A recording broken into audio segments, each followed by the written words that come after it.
Bonjour et bienvenue sur les numériques. Aujourd'hui, on va vous parler d'un nouvel ordinateur portable, le Lenovo Yoga Slim 7. Celui-ci est un ultra portable d'environ 1,4 kg, qui n'est pas très épais puisqu'il mesure 14 mm d'épaisseur, mais qui a des finitions assez premium et pas mal de qualités dont on va vous parler aujourd'hui.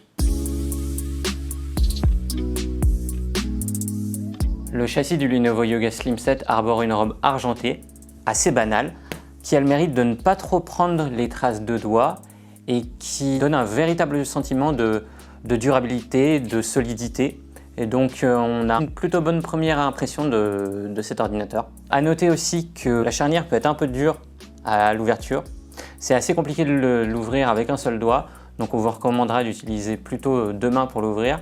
Mais en revanche, du coup, on a une plutôt bonne tension dans la charnière, ce qui fait qu'il restera facilement à l'endroit où on l'a fixé.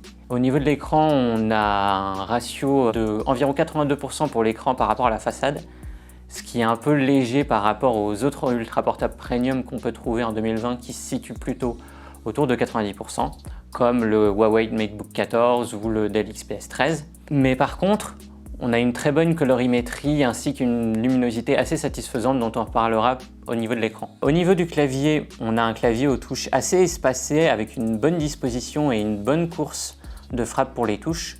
Donc on retrouve un peu le savoir-faire de Lenovo sur ce point-là et on a un clavier qui nous donne toute satisfaction, sachant que le pavé tactile aussi est lui tout à fait satisfaisant et il utilise des drivers Microsoft Precision. Bien que cet ordinateur porte le nom de Yoga, il n'est pas possible de le transformer en convertible comme d'autres produits de la gamme Lenovo Yoga. Par contre, on peut abaisser l'écran jusqu'à 120 degrés pour ce modèle-ci. À noter également qu'au niveau de la connectique, on a une plutôt bonne diversité des ports, puisqu'on a deux ports USB-A qui se situent de ce côté-ci, avec un lecteur micro SD, tandis que de l'autre côté, on a le droit à deux ports USB-C et un port HDMI pleine taille. Donc c'est plutôt un avantage sur un ultra portable de cette taille-là. Au niveau des performances, le Lenovo Yoga Slim 7 est un plutôt bon élève grâce au processeur Ryzen 5 4500 qu'il embarque.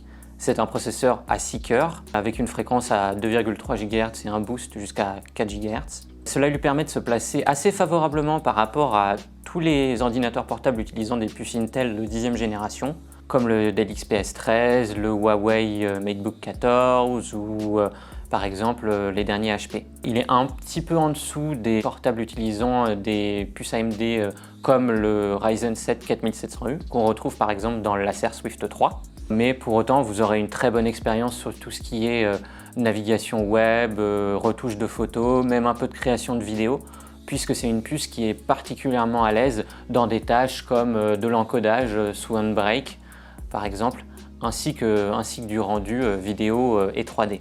Au niveau de la partie graphique aussi, on a une Vega 6, donc qui est la partie graphique intégrée à ce processeur, qui nous permet d'avoir des plutôt bons résultats. On est à plus de 30 images par seconde avec tous les détails élevés dans Diablo 3 par exemple, et à quasiment 60 images par seconde dans Overwatch, qui font partie de notre protocole de test.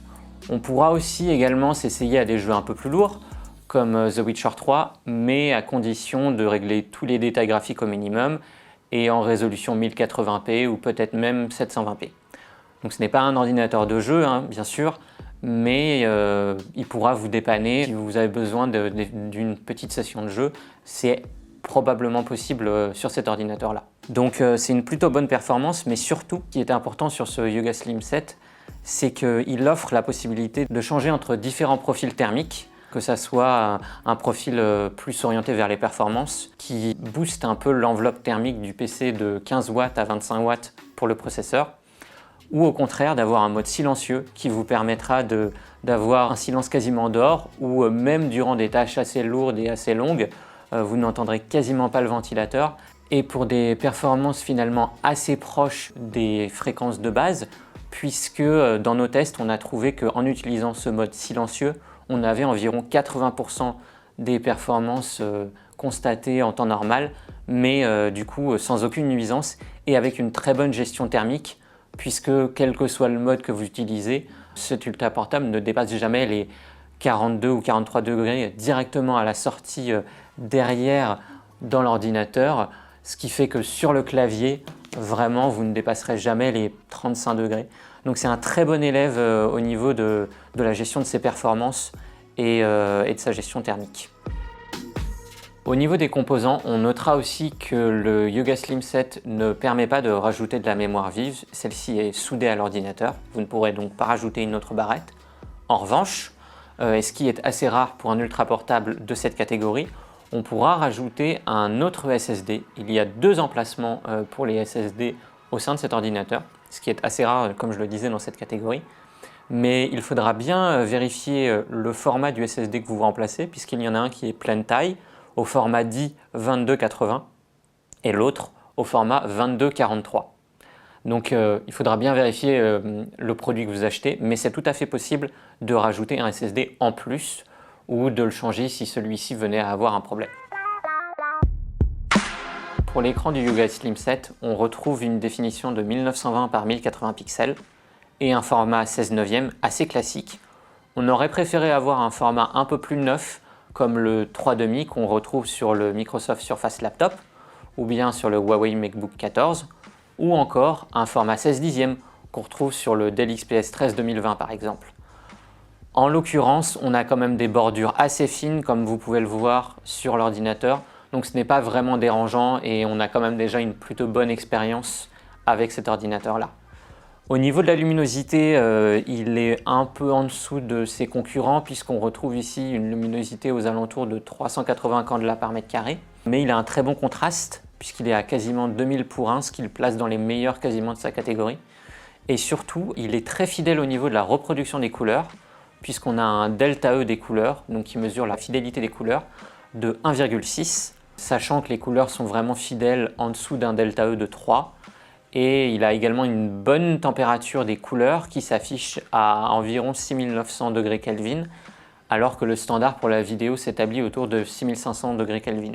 Donc c'est une bonne dalle en général pour ce Lenovo Yoga Slim 7, qui sera donc tout à fait convenable pour des travaux de graphisme ou de retouche vidéo ou tout type de travaux où vous aurez besoin d'avoir vraiment une image fidèle et correcte au sein de cet écran. Par contre, vous l'aurez sûrement remarqué dans cette vidéo, mais l'écran du Yoga Slim 7 peut être véritablement un miroir.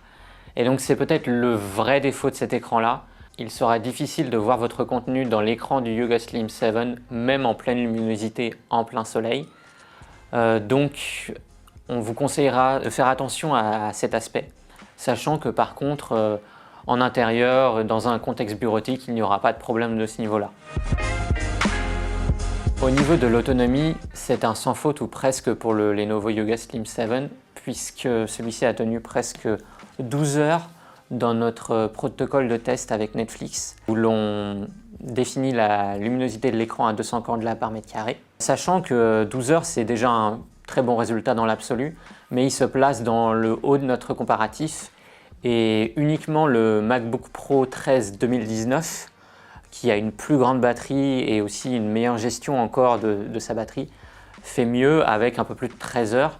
Et à noter que du côté des ultra portables PC Windows, le Dell XPS 13 2020 fait lui un peu plus de 10 heures et le Huawei MateBook 14 que nous avions aussi récemment testé fait un peu moins de 11 heures d'autonomie. Donc c'est un très bon résultat pour ce Yoga Slim 7.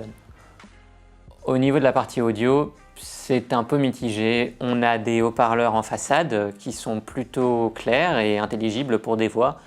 Mais comme souvent dans des ultra portables de cette taille-là, on a très peu de basses et on a une tendance à aussi privilégier les aigus. On privilégiera plutôt la sortie casque qui est à vrai dire assez satisfaisante.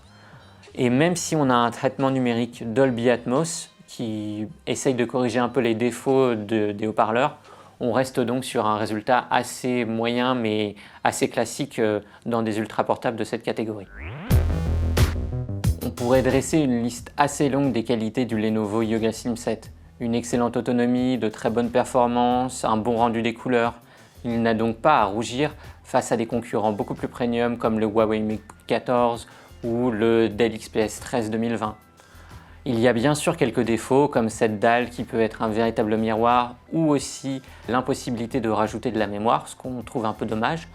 Mais pour autant, au global, c'est un très bon produit et donc il récolte la note de 5 étoiles. Commercialisé aux alentours de 800 € pour le modèle que nous avons testé, il est également beaucoup plus abordable que ses concurrents et on ne pourra donc que vous le recommander.